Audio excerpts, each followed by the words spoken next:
अस्सलाम वालेकुम, बिस्मिल्लाहिर्रहमानिर्रहीम।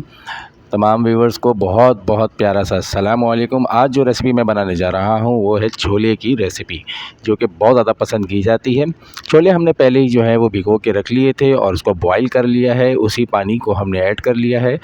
इसके लिए हमें चाहिए तकरीबन 400 ग्राम छोले और अदरक लहसुन का पेस्ट और 2 मीडियम साइज़ की प्याज, 2 रेड टमाटर और 2 से 3 हरी मिर्च। मसाले बहुत मुख्तसर से इसमें जाएंगे, बहुत ज़्यादा कोई मसाले नहीं जाएंगे इसमें। रेड चिली पाउडर हमने 1 टीस्पून ले लिया है, हल्दी पाउडर हमने हाफ़ टी स्पून ले लिया है, नमक आप अपने हस्ब ज़ायक़ा ले सकते हैं, मैंने 1 टीस्पून ले लिया है, आप कम ज़्यादा कर सकते हैं।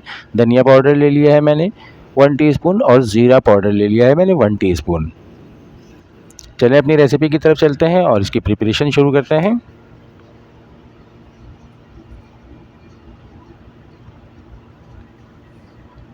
एक कढ़ाई ले लेंगे, उसमें हम तेल डाल लेंगे। पहले 1 कप तेल मैंने यूज़ किया है इसमें, और तेल को अच्छी तरह से गर्म कर लेंगे। तेल तकरीबन हमारा गर्म हो चुका है। अब हम इसमें थोड़े से ज़ीरा डाल देंगे। इसमें मैंने साबित ज़ीरा ऐड किया है। थोड़ा सा इसको हम 30 सेकंड के लिए इसको हम फ्राई कर लेंगे ज़ीरे को।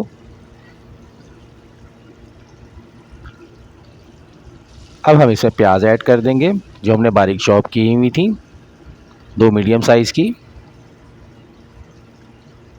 और ज़ीरे के साथ इसको हम फ्राई कर लेंगे प्याज को हमने बहुत ज़्यादा फ्राई नहीं करना है, बस हमने इसको लाइट गोल्डन करना है। अब जो हमने अदरक लहसुन का पेस्ट बनाया था वो पेस्ट भी हम इसी वक्त ऐड कर देंगे इसमें, और प्याज के साथ ही इसको हम तकरीबन 1 से 1.5 मिनट के लिए इसको हम भून लेंगे। अब हमने टमाटर जो 2 मीडियम साइज़ के लिए थे, इसको बारीक हमने इसको स्लाइसों में काट लिया था, इसको भी हम इसी वक्त ऐड कर देंगे। प्याज तकरीबन हमारे इस वक्त ब्राउन हो चुके थे, इसलिए हमने टमाटर ऐड कर दिया है। टमाटरों को भी इनके साथ हम भून लेंगे।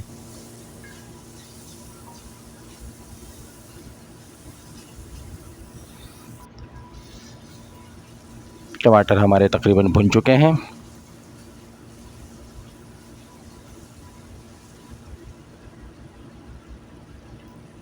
अब हम इसमें हरी मिर्च जो हमने काटी थी वो हरी मिर्च ऐड कर देंगे इसमें, और हरी मिर्च को भी इसके साथ ही टमाटर के साथ ही भून लेंगे।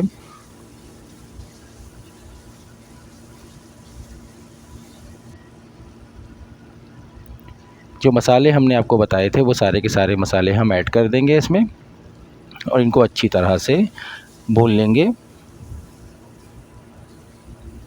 बस ये ध्यान रहे आपका मसाला जले नहीं, नीचे लगता है तो आपको पता चल जाता है कि मसाला आपका जलने लगा है। अगर नीचे लगने लगे तो मैंने 1 कप पानी का इस्तेमाल किया है इसमें। पहले मैंने मसाले को 1 मिनट भून लिया था, उसके बाद जब मसाला नीचे लगने लगा है तो मैंने 1 कप पानी उसमें ऐड कर दिया है। अब हम इसको 2 मिनट के लिए ढककर पकाएंगे। 2 मिनट हो चुके हैं, मसाला हमारा पक चुका है अच्छी तरह से, बहुत अच्छी तरह से ग्रेवी बन चुकी है इसकी। इसमें हमने तकरीबन हाफ़ टू हाफ़ समझ लें 1/4 जो है हमने इसमें बेकिंग पाउडर का इस्तेमाल किया है,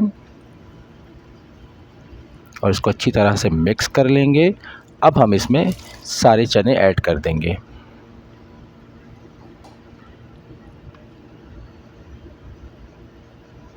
एक बार अच्छी तरह से मिक्स कर लेंगे। हाफ़ टी स्पून हमने काली मिर्च इसमें ऐड की है, और 1 टीस्पून हम इसमें भर के गरम मसाला ऐड करेंगे।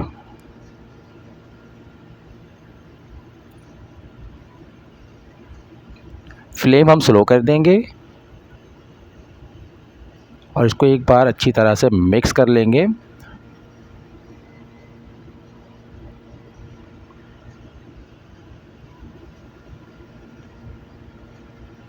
बहुत ज़्यादा हमने मिक्स नहीं करना है, बस एक बार अच्छी तरह से मिक्स करने के बाद हम इसको 10 से 15 मिनट के लिए ढक के पकाएंगे। 10 से 15 मिनट हो चुके हैं और इस वक्त हमारे चने बिल्कुल रेडी हो चुके हैं पक के, और बहुत ज़बरदस्त सी खुशबू आ रही है।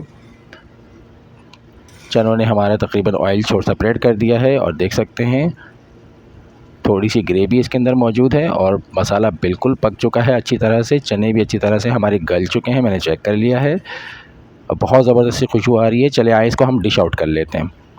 माशाल्लाह माशाल्लाह बहुत ज़बरदस्त सा लुक आया है, बहुत ज़बरदस्त सा लुक है। और इसको हम थोड़ा सा गार्निश कर लेंगे पुदीने के साथ।